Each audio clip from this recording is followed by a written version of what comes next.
शादीशुदा लोगों के लिए एक बड़ी सीख। पत्नी ने न जाने क्या किया था कि पति ने उसे एक के बाद एक कई थप्पड़ जड़ दिए। हमेशा हर सिचुएशन को शांति से हैंडल करने वाली पत्नी भी इस बार इतनी अशांत हो उठी कि उसने अपनी चप्पल ही निकालकर पति की ओर दे फेंकी। चप्पल पति के बालों को छूते हुए निकल गई। यह किस्सा यहीं पर ख़त्म हो सकता था, मगर पति ने इसे अपनी मर्दानगी का विषय बना लिया और बात बद से बदतर होती चली गई। रिश्तेदारों ने भी आग में घी का काम किया। किसी ने कहा, जो औरत अपने पति को चप्पल से मार सकती है वो ना ही तो वफादार हो सकती है और ना ही पतिव्रता। ऐसी औरत परिवार ही नहीं पूरे समाज पर कलंक की तरह है। बीवी के पछवाले कहाँ पीछे रहने वाले थे। किसी ने कहा, 21वीं सदी में भी जो स्त्री के साथ मारपीट करते हैं उन्हें तो जेल भेज देना चाहिए।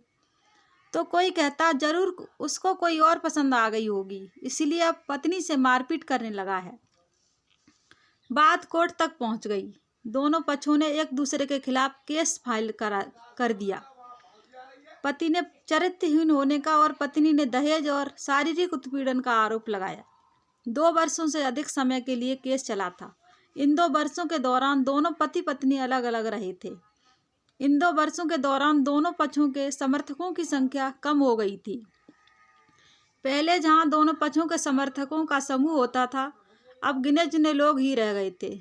पति और पत्नी दोनों ही आर्थिक स्थिति भी इस समय के दौरान नीचे गिर चुकी थी, जिन्हें वो अपना शुभ चिंतक समझ रहे थे। पैसों की बात आते ही उन्होंने भी अपना पलड़ा झाड़ लिया था। अगर कोई देने को राजी भी हुआ तो मोटे ब्याज की शर्त पर। आखिरकार वही हुआ जो सब चाहते थे, डाइवोर्स। हर कोई खुश था, दोनों पक्षों के रिश्तेदार, उनके माता पिता और दोनों के वकील। लेकिन 5 साल की सुखद शादी और एक सुंदर बेटी होने के बाद मिले इस डाइवोर्स से पत्नी मूक थी और पति शांत। शायद ये एक इत्तेफाक ही था कि इस खुशी को मनाने के लिए दोनों पक्षों के लोग एक ही चाय की टपरी पर बैठे आमने सामने। इत्तेफाक इसलिए क्योंकि ज़्यादातर लोग जो एक दूसरे के विरोध पक्ष को सपोर्ट कर रहे थे वे एक दूसरे को अच्छे से जानते भी नहीं थे। पति पत्नी भी इस सभी से दूर एक दूसरे के सामने मेज पर बैठे। पत्नी ने पति से कहा, अब तो खुश हो गए ना, तुम्हारे मन की जो हुई मुबारक हो। तुम भी तो आज जीत गई हो। मुझसे तलाक जो तुम्हें भी मिल गया है। कांग्रेचुलेसन टू यू टू, पति ने कहा। तलाक को तुम जीत का प्रतीक समझते हो? पत्नी ने पूछा। पति चुप रहा। थोड़ी देर की शांति के बाद पति ने कहा, मुझे तुम्हें 5 लाख रुपए अभी और हर महीने 8,000 रुपये देने का आदेश है। अभी मेरे पास पैसे नहीं हैं, इसलिए मेरा जो सिटी में फ्लैट है उसे तुम्हारे नाम कर देता हूँ। पत्नी बोली, लेकिन उस फ्लैट की कीमत तो 18 लाख की है। हाँ, लेकिन हमारी बेटी तुम्हारे साथ है और आगे जाके उसके खर्चे भी बढ़ेंगे, तुम्हें थोड़ी आसानी होगी। पति ने कहा, नहीं, मुझे सिर्फ 5 लाख ही देना और तुम हर महीने 8,000 तो देने वाले हो, पत्नी बोली। दोनों फिर से शांत हो गए। पति सोचने लगा, कितनी भोली और समझदार है ये औरत, जो कुछ समय पहले तक मेरी पत्नी थी और अब अनजान। ये वही है जो कम से कम खर्चे में घर चलाती और पैसे बचाकर मेरे जन्मदिन और बर्थडे पर हमेशा मेरे लिए नए कपड़े खरीद लाती। कभी बीमार भी हो जाती तो पैसे बचाने के लिए मुझे मालूम न होने देती और घरेलू नुस्खों से अपना इलाज कर लेती। मगर घर में कोई और बीमार होता तो तुरंत डॉक्टर के पास लेकर जाती। मेरी ही मति मारी गई थी। मैं ही अपनी झूठी मर्दानगी के चक्कर में इतनी बड़ी गलती कर बैठा। पत्नी के दिमाग में भी उथल पुथल चल रही थी। अभी भी वैसा का वैसा ही है। पहले भी खुद से ज़्यादा दूसरों के बारे में सोचता था और अब भी वही कर रहा है। ये वही आदमी है जो मुझे एक्सीडेंट से बचाने के लिए खुद मोटरसाइकिल के आगे कूद पड़ा था और अपनी उंगली तुड़वा बैठा था। पता नहीं कौन सी मनहूस घड़ी में मैं झगड़ा कर बैठी। पति ने मौन तोड़ते हुए पूछा, अब तुम्हारे कमर का दर्द कैसा है? ज़्यादा तकलीफ तो नहीं होती?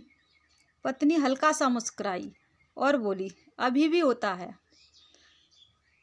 अब तो पेट में भी क्रॉम्स उठते हैं। वो तो होगा ही, तुम योगा या कसरत भी तो नहीं करती हो।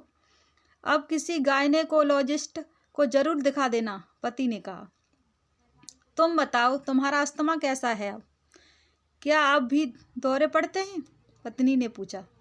हाँ पड़ते हैं, पहले से ज़्यादा, क्योंकि अक्सर इन्हेलर भूल जाया करता हूँ, याद दिलाने के लिए तुम जो नहीं हो अब, पति बोला। पत्नी के आंखों में आंसू आ गए। वो बोली, तुम्हें मेरे चरित्र पर सवाल नहीं उठाने चाहिए थे, तो ये परिस्थिति आती ही नहीं। हाँ मैं जानता हूँ तुम बहुत अच्छी हो, मुझसे गलती हो गई, बहुत बड़ी गलती। मैं लोगों के बहकावे में आ गया था, पति बोला। तुमने भी तो मुझ पर दहेज का इल्ज़ाम लगाया था, वो बोला। गलत था और इस बात का मुझे भी पछतावा हुआ, पत्नी ने कहा। पति कुछ कहना चाह रहा था लेकिन हिचकिचा रहा था। पत्नी ने पूछा, कुछ कहना चाहते हो? वो बोला। क्या सब पहले जैसा नहीं हो सकता? क्या मतलब? पत्नी बोली। मतलब कि हम फिर से पहले की तरह पति पत्नी बनकर, सच्चे दोस्त बनकर नहीं रह सकते? पति बोला। पर ये डाइवोर्स के पेपर दिखाते हुए पत्नी ने कहा। फाड़ देते हैं, पति ने अपने पास रखे डाइवोर्स के पेपर फाड़ते हुए कहा। पत्नी ने भी अपने पास रखे पेपर फाड़ दिए। सभी हैरान थे, वकील, रिश्तेदार और माँ बाप। पति पत्नी दोनों एक दूसरे के हाथ में हाथ पकड़े अपने घर की तरफ चले गए। दोस्तों, ये कहानी उन हर पति पत्नी के लिए बड़ी सीख है जो छोटी छोटी बातों पर झगड़ते हैं और उन झगड़ों को बड़ा बना के अलग होने का डिसीजन लेते हैं। प्यार और झगड़ा तो एक सिक्के के दो पहलू की तरह है, दोनों को स्वीकार करना होगा, तभी ये पवित्र रिश्ता उसकी मंजिल तक पहुंच पाएगा। उम्मीद करती हूँ आपको मेरी ये छोटी सी कहानी पसंद आई होगी। अगर कहानी पसंद आई है तो हमें कमेंट में ज़रूर बताएं। हमारी वीडियो को ज़्यादा से ज़्यादा लाइक करें और ज़्यादा से ज़्यादा शेयर करें और हमारे चैनल को सब्सक्राइब करें प्लीज़। तो कहानी सुनने के लिए हमारे चैनल को सब्सक्राइब करें। आप सभी को धन्यवाद।